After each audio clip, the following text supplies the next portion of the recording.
Listen very carefully, because this first message might sting in a way that feels uncomfortable. Nobody cares as much as you want them to. And certainly nobody cares enough to fight all your battles or build your dreams for you. Let that sink in for a moment. If you're feeling a sudden jolt, that's good. It means you're fully awake and ready to hear the harsh truth that so many spend their entire lives avoiding. People have their own problems, their own ambitions, and their own anxieties. They might offer polite words of encouragement from time to time, but when it comes down to rolling up sleeves and doing the work, you're the only person you can truly count on. And here's the flip side that many fail to see. If nobody cares in the sense of stepping into your shoes and doing the grunt work, that also means nobody can truly stop you either. Once you accept that the cavalry isn't coming, you suddenly free yourself from the idea that someone else's validation or support is essential for your success. This is the beginning of a tremendous personal power. Now, I'm not saying you'll never meet friends or mentors who cheer you on. You probably will. But it's naive to expect them to share the same intensity of commitment that you have toward your vision. It's your life, after all. And there's a hard-won freedom that emerges when you drop the myth that the world owes you unwavering support. You realize you can pursue your dreams relentlessly, unburdened by the fear that you might lose approval from people who were never going to fully invest in your victory anyway. The challenge, of course, is that most of us crave external validation. We want someone to come along and say, "You're doing great, here's the magic shortcut, you deserve this, let me make it easy for you." But that rarely, if ever, happens. So if you're waiting around entertaining fantasies about how your life might magically transform when the right person notices you, you're in for a rude awakening. This is why I'm laying it out plainly. The best time to develop unstoppable motivation and resilience is right now. If you waste energy pining for applause or sympathy, you'll find yourself stuck in perpetual frustration, blaming circumstances instead of grabbing the reins. But the moment you internalize that you are your greatest champion and also your harshest critic, you unlock a level of self-reliance that cannot be shaken by the inevitable setbacks. And yes, there will be setbacks. Let's be clear. Once you decide to break out of the mindset that someone else should handle your problems, you're in for a wave of obstacles that test your resolve daily. Good. That's precisely how you forge true fortitude. The adversity and lack of external rescue push you to strengthen your discipline and creativity. You learn to find new solutions because nobody else is offering them on a silver platter. You learn to wake up earlier, stay up later, or reorganize your schedule to accommodate consistent progress. And each time you overcome one of those challenges, you prove to yourself that you never needed the world's permission. You always had the capacity to move forward under your own steam. This is the single greatest shift in perspective you can adopt, from passive hoping to active creating. And if you keep reading, you'll see that the path for living this way is immeasurable. You become unstoppable, not because external obstacles vanish, but because your response to them changes completely. Before, you might have complained that life is unfair and that nobody cares about your plight. Now, you accept the unfairness as part of the landscape, but refuse to let it dictate your actions.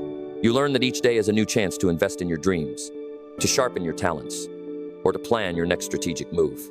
And as you do, you gradually leave behind the illusions that once kept you waiting around, hoping for a rescue that was never truly coming. Embrace the fact that it's you and you alone who will make it happen. Hard work is the fuel that propels every dream forward, and it's non-negotiable. You've probably noticed how our culture loves quick fixes, hacks, and instant gratification. There's always another motivational social media post promising a 3-step program to wealth or a simple technique to transform your life overnight. Deep down, though, we all suspect it's not that simple. Real transformation and lasting success stem from relentless effort, often performed behind closed doors with no fanfare.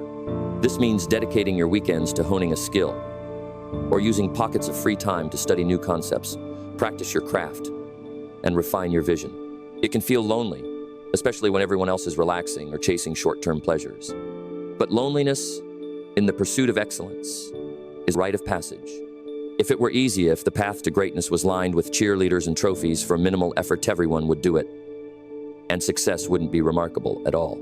The truth is that genuine hard work looks boring from the outside.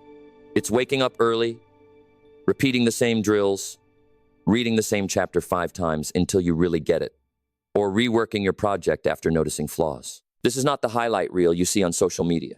People share their wins, their shining moments. They don't often post about the 100 attempts that came before the success. Yet, it's in those unglamorous attempts that greatness is formed. If you're merely dabbling, you'll find plenty of distractions luring you away from your goals. But if you're serious, if you feel that fire in your gut and you'll push through those distractions, fueled by the knowledge that each hour of focused work brings you one step closer to turning your aspirations into reality. You might still find yourself seeking short bursts of motivation, but true sustainability comes from discipline. Motivation can be like an inconsistent friend who shows up when it's convenient, while discipline is the unwavering ally who appears at your side day in and day out. And discipline is nurtured through repetition. The more you choose to do the hard thing, even when you don't feel like it, the more you become the person who just naturally does what needs to be done. This might sound intense, but the results are undeniable. You'll see incremental progress each week, a growing sense of accomplishment, and tangible improvements in whatever you're pursuing. Sure, you'll also face setbacks, times when your results fail to match your expectations, or when unforeseen obstacles throw you off track. But each of these moments is a chance to learn, adapt, and return to work with renewed vigor. The hardest part isn't typically the labor itself. It's facing the voice in your head that says, no one else is working this hard, you deserve a break. Or, nobody even notices how much effort you're putting in, why keep doing it? In those moments, recall that you're doing this for reasons that transcend outside approval.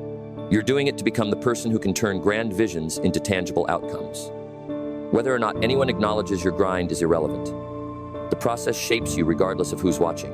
Hard work is in many ways its own reward, because it endows you with a sense of mastery, competence, and self-respect that simply can't be purchased or handed to you. And that sense of self-respect is invaluable.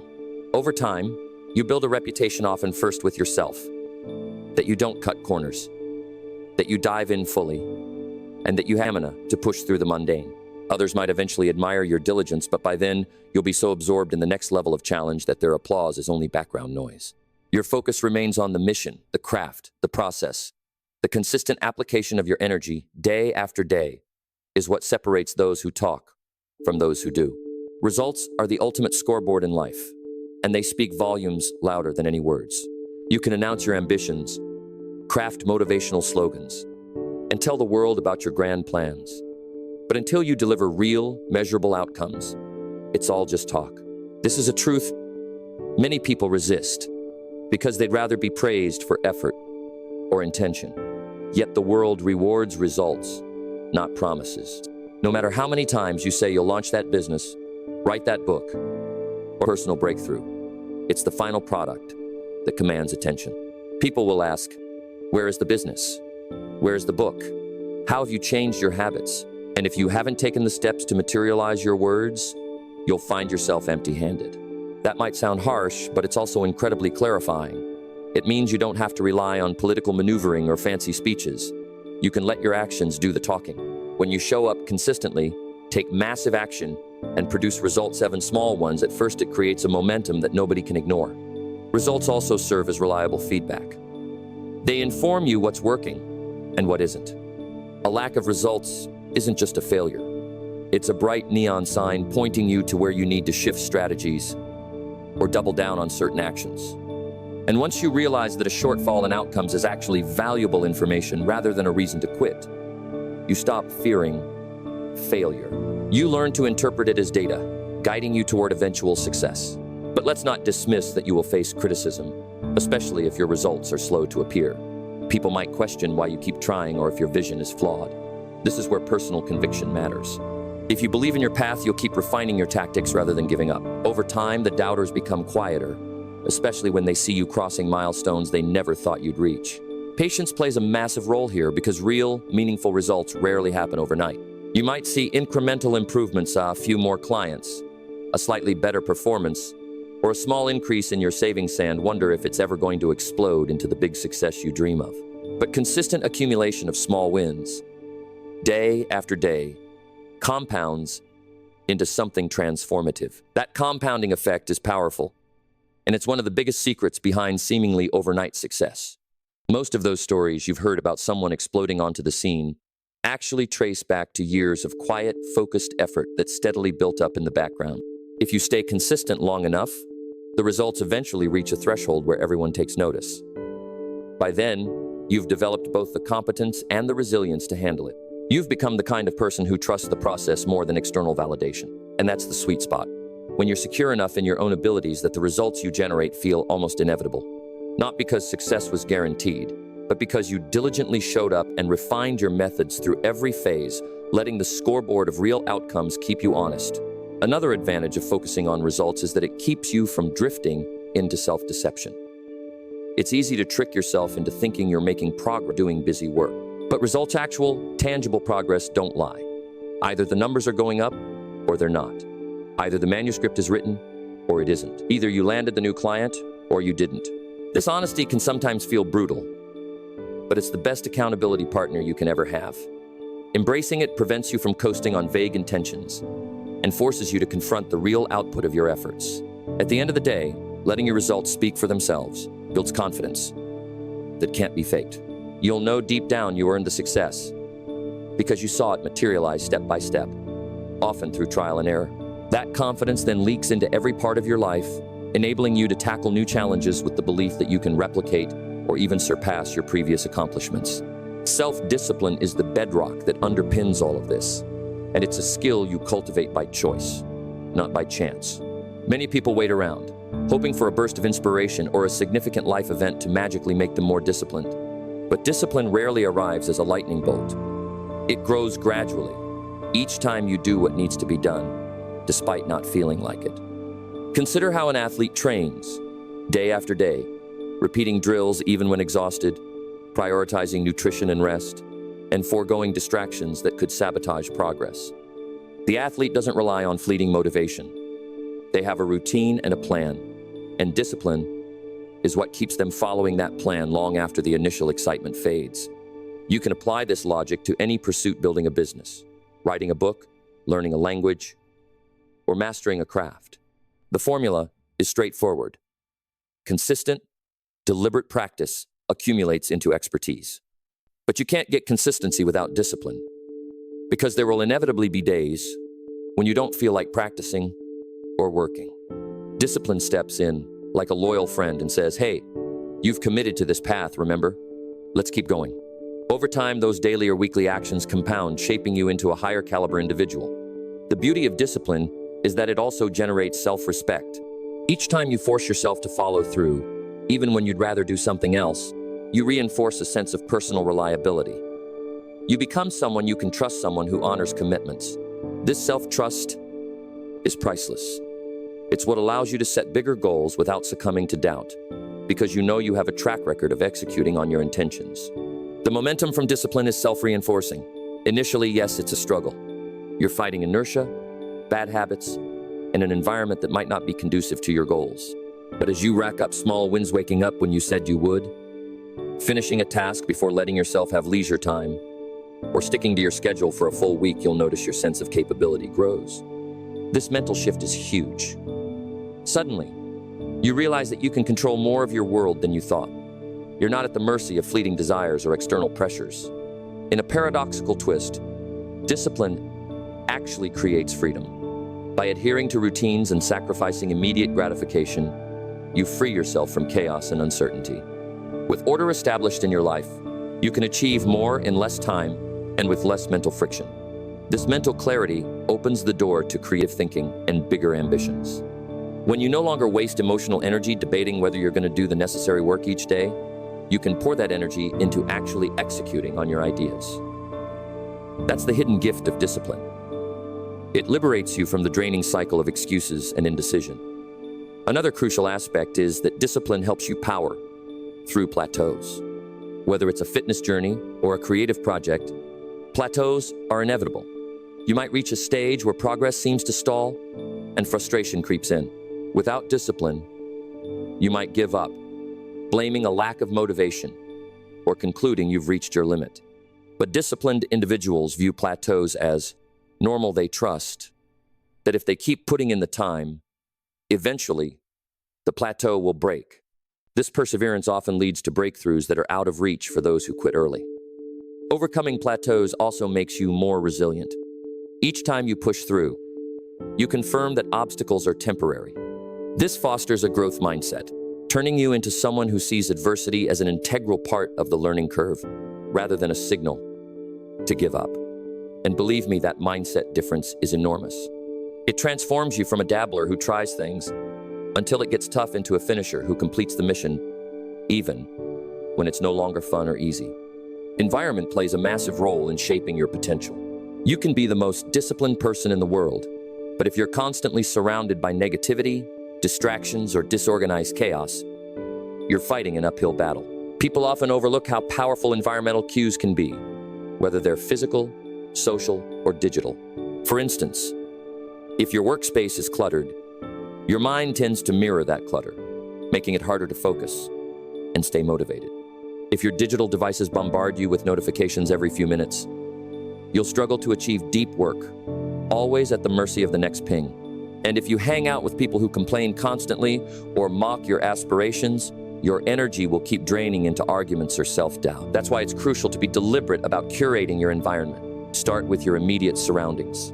Perhaps that means setting up a dedicated space for your work or creative pursuits, removing distractions, or instituting a rule that you won't check your phone during certain hours. Then move on to your social environment. This is tricky because it might involve distancing yourself from long-standing acquaintances who are perpetually negative or uninterested in self-improvement. You don't have to be harsh about it, but you do need to protect your mental space. Seek out people who challenge you in a constructive way, who encourage your ambitions, and who see growth as a lifestyle, not a chore. You might find this in online communities, local groups, or among a few select friends who share your passion. Over time, you'll see that surrounding yourself with driven, optimistic individuals will subtly raise your standards and expectations.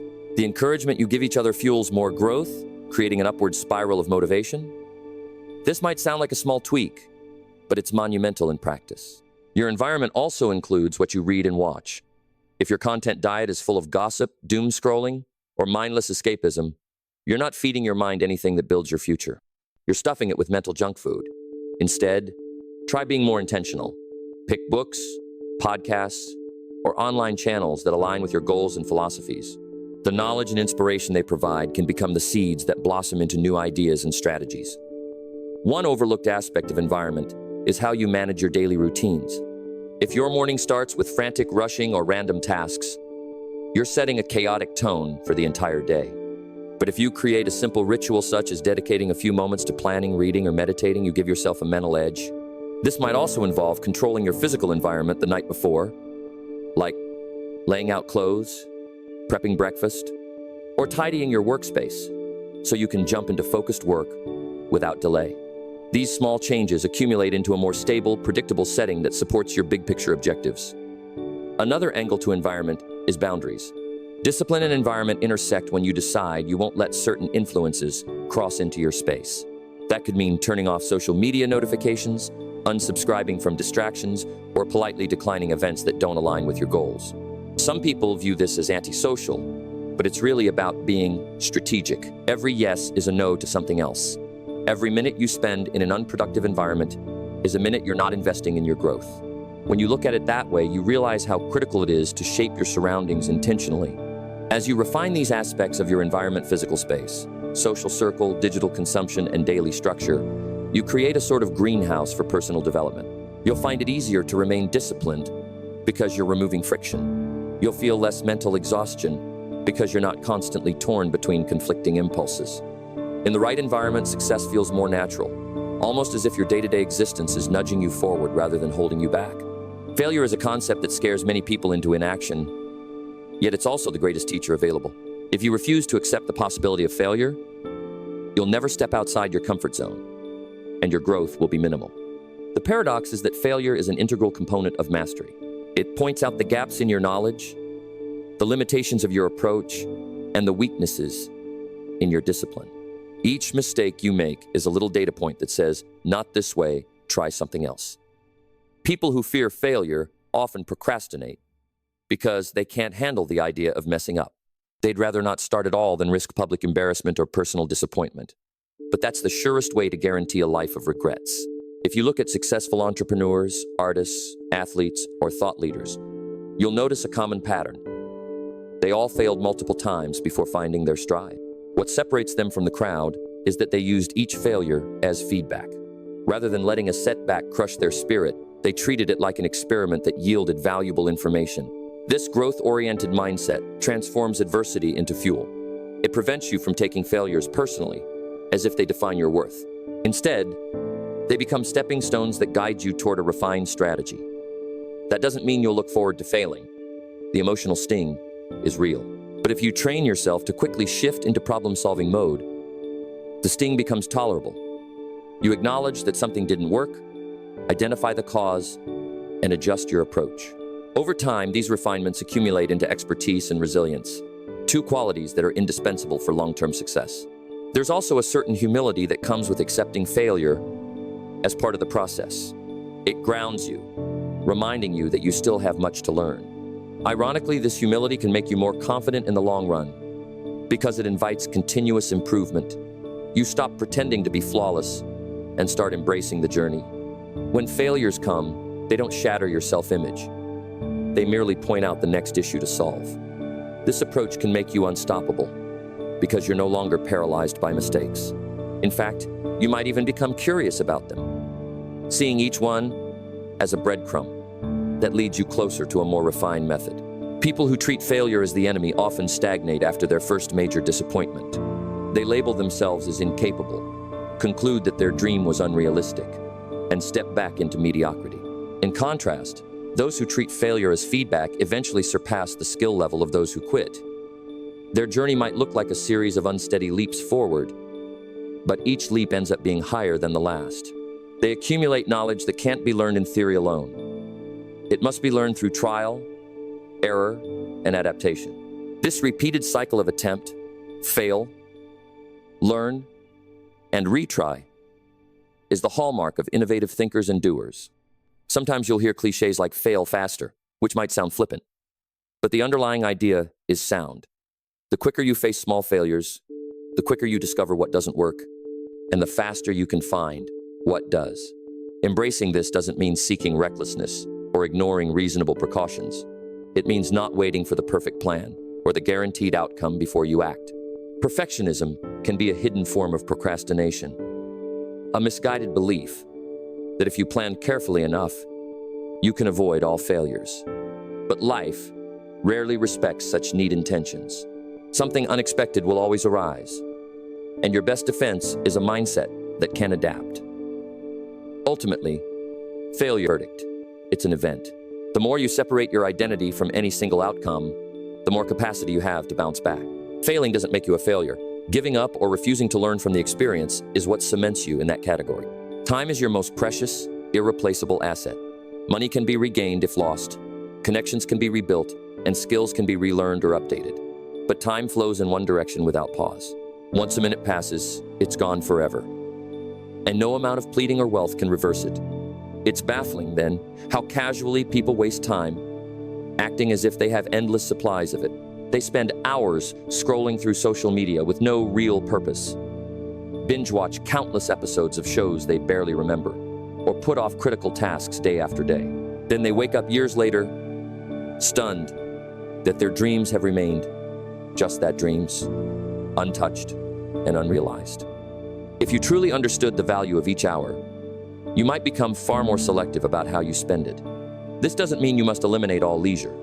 Rest and relaxation are crucial for mental health, but it does mean being intentional with your downtime. Are you resting to recharge so you can work better tomorrow? Or are you mindlessly numbing yourself? Ask yourself honestly, how many hours a day slip through your fingers unaccounted for? Over the course of a week, those hours add up significantly. Over a month or a year, they become staggering. Imagine redirecting just half of that wasted time toward learning a skill, building a side project, or nurturing your health. The cumulative effect of that investment would be life-changing. People often say, I don't have time, but this is rarely true. It's more accurate to say they aren't making the time. Everyone gets 24 hours in a day. No more, no less. While responsibilities vary, some people work multiple jobs or have family duties, the principle remains that how you allocate those hours is within your control. If you track your time meticulously for even a single day, you might be shocked at how much of it is spent on low-value tasks or aimless distractions. Once you know where your time is going, you can start reallocating it to activities that matter. This doesn't have to happen overnight. Start by capturing small pockets of time, a 30-minute block here or a 15-minute break therein. Use them productively. Over weeks or months, you'll see real progress in areas you once claimed you had no time for. Another misconception is that big achievements require huge blocks of uninterrupted time. While it's great if you can secure those blocks, sometimes you have to be strategic. Many books have been written in 20 or 30-minute segments each day. Many businesses were started on nights and weekends, fueled by short bursts of focused effort. The consistency of these efforts often counts more than the total daily hours. 5 or 6 days a week of solid, focused, 1-hour sessions can outperform a random spurt of 8 hours once a month. This is because you maintain momentum and keep your mind engaged with the project regularly, which fosters sustained progress and deeper insight. Time management also intersects with environment. If you let your phone interrupt you every few minutes or keep your television on in the background, those precious hours will slip away in fragments, leaving you half engaged and making minimal progress. Conversely, if you create an environment where distractions are minimized, your hours become exponentially more productive. The bottom line is that time is the currency of life. Every dream, every plan, every aspiration you hold can only be brought to fruition through a wise investment of this currency. If you find yourself consistently short of time, perhaps it's time to conduct a thorough audit of your schedule. Identify the leaks and plug them, because if you don't, those leaks will become regrets. Picture yourself years down the line looking back and wishing you'd spent your time differently. That's a pain deeper than any short-term sacrifice you might make now by choosing to be more disciplined. Don't let that be your story. Action is the antidote to waiting. Too many people have grand dreams, but remain in a perpetual state of readiness. They tell themselves they'll start that business next year, they'll get in shape next month, or they'll write that book when they have more time. Truth is that life rarely hands you a perfect window to embark on these journeys. There will always be bills to pay, distractions to manage, and chores to complete. If you're waiting for a moment when everything ends perfectly, you'll wait forever. The perfect time doesn't exist. Instead, you have to decide that the time is now, even if you feel only 70% ready, or you suspect you might fail. This shift from passive waiting to active doing changes everything. Once you take even a small step forward, you create a ripple of momentum. You realize you're not as stuck as you thought. There's always something productive you can do to move closer to your objective.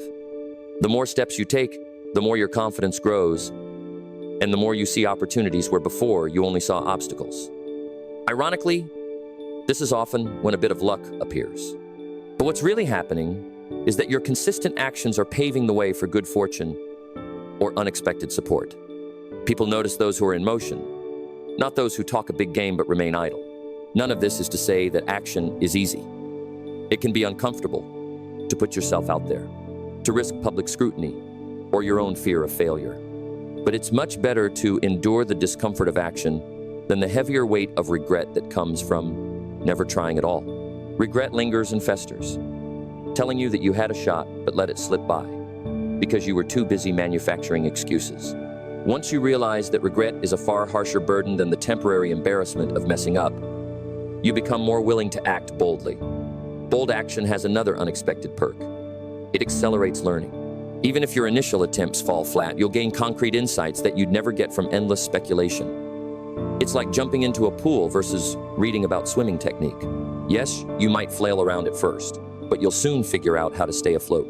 Meanwhile, someone who stands on the edge, waiting until they're absolutely sure they can swim perfectly, might never leave the safety of the poolside. And that means they never experience the water in a meaningful way. Action separates the dreamers from the doers.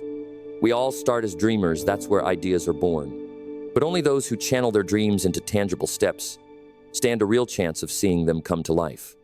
This is why you should place more value on one day of serious, targeted effort than a month of brainstorming. Ideas are plentiful and free. Execution is scarce and valuable.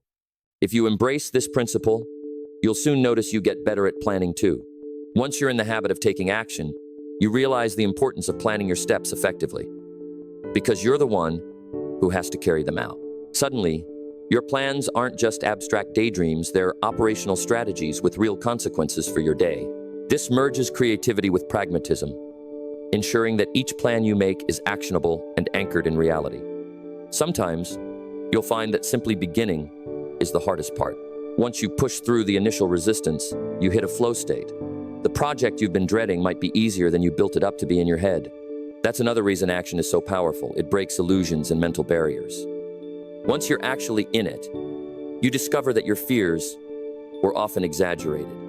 Even if they weren't, you now have direct experience to guide you, which beats speculation every time. Taking full responsibility is the capstone of this entire philosophy. It's easy to blame parents, bosses, coworkers, politicians, or the economy for your struggles.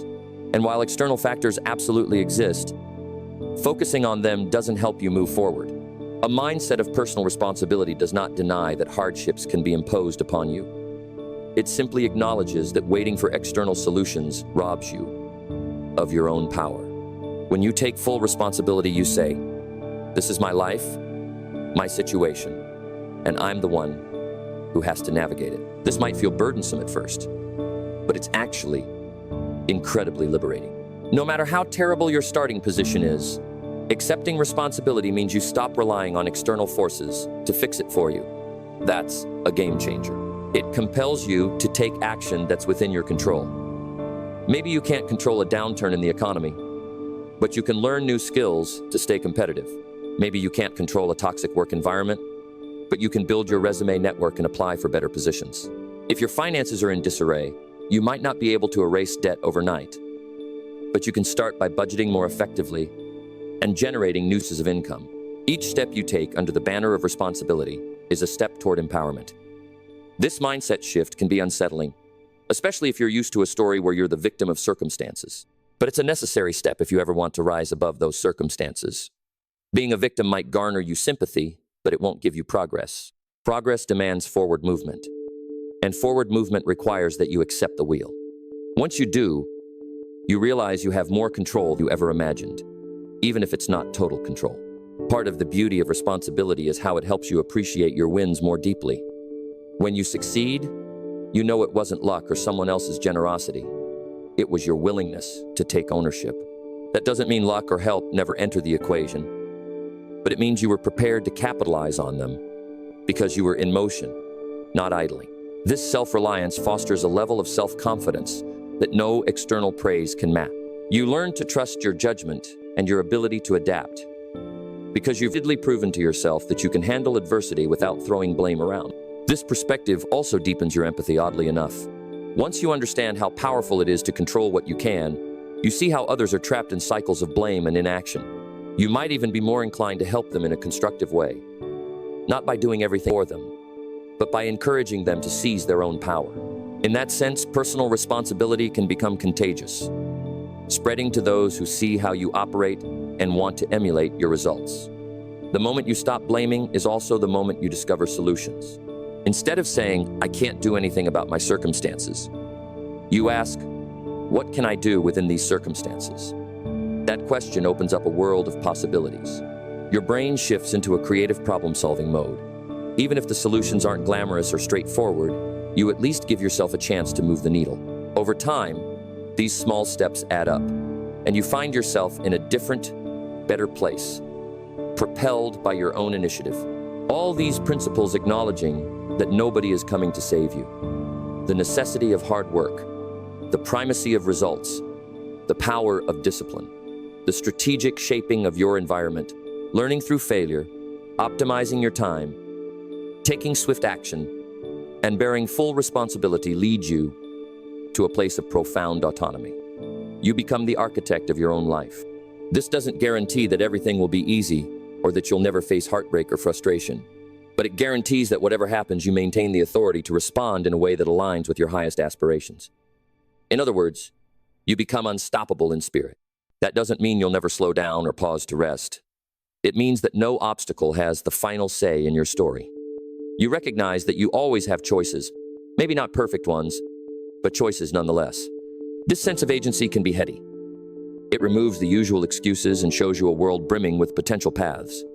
The question is no longer, "Is this possible?" but rather, "Am I willing to do what it takes? And am I prepared to handle the consequences of my decisions?" Answering that question honestly can be intimidating because it places the onus squarely on you. Yet it's also liberating. When you decide, yes, I'm willing, everything else becomes a matter of execution, figuring out the steps, marshaling your resources, and applying consistent effort. You learn to see challenges as puzzle pieces that fit into your ultimate vision. Sure, some puzzle pieces are ugly or complicated, but they're part of the bigger picture. And once you accept that, you become more adept at solving them. The synergy of these principles also wards off complacency. Even when you experience success, maybe you land a big deal, finish a major project, or reach a personal milestone, you don't rest on your laurels. You understand that success is dynamic, not static. There's always more to learn, more to refine. Complacency is the enemy of sustained growth. So you keep going, fueled by a humility that's paradoxically bred from repeated triumph. You know you can succeed again, but you also know you can fail if you slack off. This tension keeps you motivated, but in a healthy way, like a performer who consistently rehearses even after selling out shows. You're not content to be a one-hit wonder in your own life. Instead, you aim to make excellence a habit, not a fluke.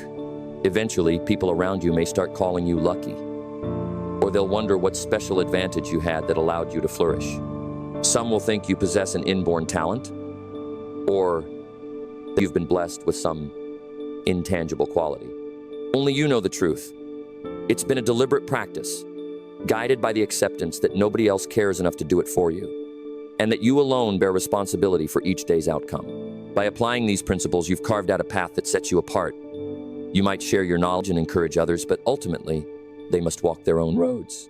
The sense of control and self-efficacy you gain is worth every grueling hour, every temporary sacrifice, and every moment of doubt you had to overcome. Because in the end, you don't just survive, you thrive on your own terms. Let's talk about the role of patience, which acts as a steady hand throughout this process. Impatience can sabotage all your best efforts by making you quit right before a breakthrough. Picture someone digging for gold who stops just inches away from the mother lode. That's impatience at work. It convinces you that if things aren't happening at lightning speed, maybe it's not worth doing. But anything of real value, be it building a business, forging a remarkable career, or developing exceptional skill, requires consistent effort over time. Quick wins might appear here and there, but the kind of deep success that transforms your life tends to unfold over months and years. Patience doesn't mean inaction. It means persistent action coupled with a willingness to allow the results to manifest in their own time. It means not uprooting the seeds you plant just to see if they're growing. It means having faith in the process while staying alert to signs that you need to adjust your methods. Indeed, patience and adaptability go hand in hand. If you're blindly patient without ever reevaluating your approach, you could be stuck in a rut indefinitely. But if you combine patience with the feedback loops from your results, you create a powerful engine for long-term progress. You can push through slow seasons because you trust the cumulative effect of your consistent work. Patience also guards you against making reckless decisions driven by desperation. If your progress is slower than you'd like, impatience might tempt you to try shortcuts that compromise your ethics or the quality of your work. However, the foundations of true success are seldom built on shortcuts. They're built on diligence, integrity, and an unwavering focus on the long view. When you keep that perspective, you realize that you don't just want short-lived triumphs. You want something that stands the test of time. Patience does imply complacency either. You can be patient and still maintain an aggressive pursuit of your goals. It's more about being wise enough to understand that results accumulate in layers, and each layer needs time to settle before you can add the next. This layered approach also prevents burnout. If you try to do everything at once, you might run out of steam prematurely. But if you're patient, you allow yourself to grow at a pace that's sustainable. That might mean scaling a project gradually, improving one skill at a time, or taking breaks to recharge. Over the long haul, this approach is far more productive than a frantic sprint that leaves you too exhausted to continue. Another side benefit of patience is that it keeps you alert to new opportunities that arise organically. Sometimes when you're rushing, you wear blinders that block you from seeing serendipitous moments or lateral opportunities that could enhance your journey. By moving steadily but mindfully, you catch these glimpses of chance and can choose whether to incorporate them into your plan. In effect, patience allows you to be thorough and strategic. You're not throwing spaghetti at the wall to see what sticks. You're observing, analyzing, and positioning yourself to thrive in a variety of situations. All of this eventually accumulates into a resilience that impresses even yourself. You become someone who can take the long, winding road if necessary, because you yourself to endure uncertainty without succumbing to despair. In a world obsessed with instant gratification, your capacity for patience stands out as both a competitive advantage and a hallmark of maturity. Here is where your greatest fears might emerge, especially the fear of not being good enough, of not measuring up to the achievements you aspire to. That fear can be paralyzing, often convincing you to never even start. Because what if you pour your heart and soul into something only to discover it's beyond your capacity? But remember, competence isn't carved in stone, it's developed. The people you look up to, the ones who excel in their fields, usually started out knowing far less than they do now. They became masters through countless hours of study, practice, and refinement. Nobody is inherently destined for greatness or mediocrity. It largely boils down to the consistent application of these principles over time. The catch is that if you let your fear of inadequacy dominate, you'll never see the compounding benefit of that dedication. The real travesty is not discovering you've reached the limits of your ability, but never exploring how far you could go if you truly applied yourself. Even if you find that you fall short of your original goal, the journey itself is a transformative reward. You'll have gained discipline, knowledge, and adaptability qualities that remain invaluable regardless of where you end up. Moreover, you might surprise yourself. People often underestimate their own capacity to grow. They assume that certain skill sets or achievements are off limits, labeled for someone else. Yet many have shattered these misconceptions, finding that sustained effort and a willingness to learn can unlock levels of performance they previously thought impossible. This phenomenon has been documented across countless domains, from sports to academia, from arts to entrepreneurship. The deciding factor is usually not an accident of birth or an innate advantage, but the deliberate practice that forges skill out of raw potential. That said, forging skill takes courage. It means confronting the reality that your early attempts might be awkward or even embarrassing. You'll produce subpar work at first, make naive errors, and possibly face criticism. If you let that scare you off, you'll remain stuck at a low level of competency. But if you treat each blunder as a rung on the ladder to mastery, you can climb steadily. This is where your environment can either hamper you or help you. If you're surrounded by supportive yet honest people, they'll give you constructive feedback without crushing your spirit. They'll encourage you to keep going, but also point out where you can do better. Over time, this feedback loop refines your craft, inching you closer to excellence. If you're not fortunate enough to have such people in your immediate circle, seek them out. They're out there online, in professional groups, or even in the form of mentors who you admire from a distance. Use books, tutorials, and courses to fill the gaps. The only limit is your willingness to explore and absorb new information. In the end, the fear of not being good enough is less about reality and more about a protective mechanism your mind uses to shield you from potential disappointment. But the real disappointment would be never even trying to realize your potential. Once you see it that way, pushing past the fear becomes an act of self-liberation, one that might uncover hidden talents or opportunities you never dreamed possible. And now we arrive at the pivotal moment, what we've been calling the diamond, a revelation that crystallizes everything we've discussed. If you combine the ruthless acknowledgement that nobody owes you anything with the willingness to work relentlessly, the focus on delivering tangible results, the cultivation of unwavering discipline, the deliberate crafting of your environment, the acceptance of failure as a teacher, the wise management of your time, the bias toward taking swift action, the absolute embrace of personal responsibility, the measured application of patience, and the courage to confront the fear of not being good enough, you gain something priceless, a deep, unshakable conviction that your life is truly yours to shape. This conviction is the diamond. It's the inner certainty that, despite all the chaos and unpredictability in the world, you have the power to respond and adapt in ways that steadily move you toward your vision.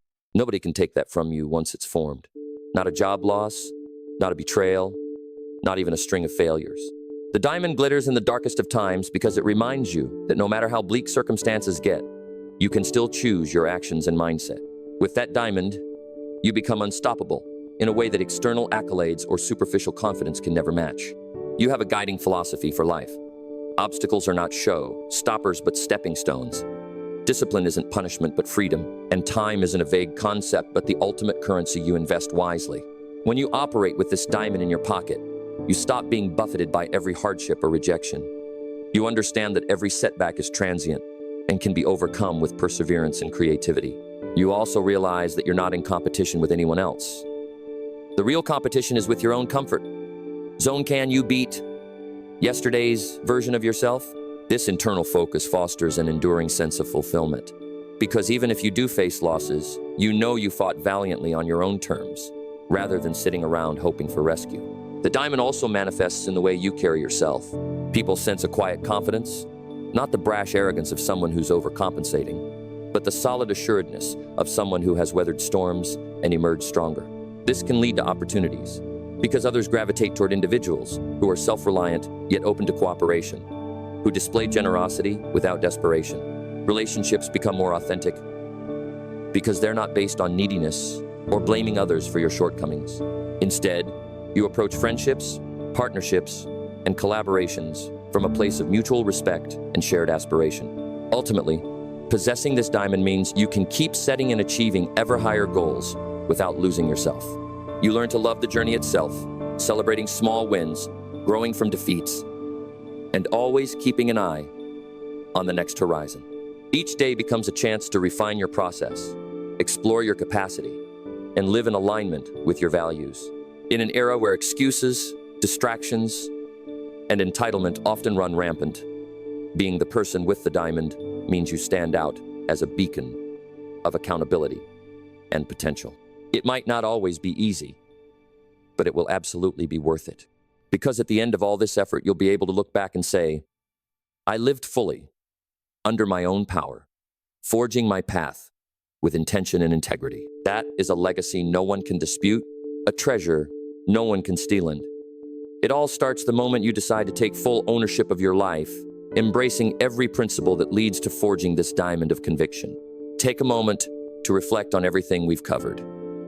Yes, it's extensive. Yes, it's intense. But this intensity reflects what it takes to break free from the clutches of mediocrity and passivity. The quiet truth, so often drowned out by empty promises and superficial distractions, is that your potential is vast, provided you're willing to fully commit. You commit to never again waiting for someone else to care enough to hand you opportunities.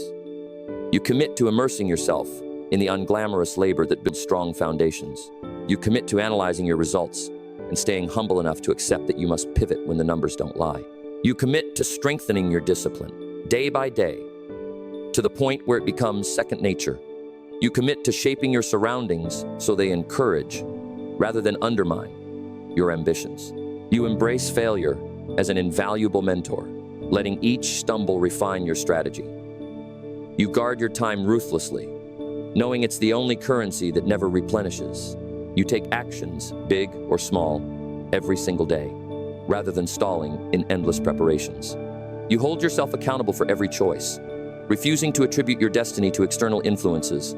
You practice patience, accepting that real success blossoms incrementally, not in an instant. You stare down the fear of inadequacy, remembering that mastery is earned, not bestowed. Finally, you guard the diamond, the unwavering conviction that your life belongs to you and you alone.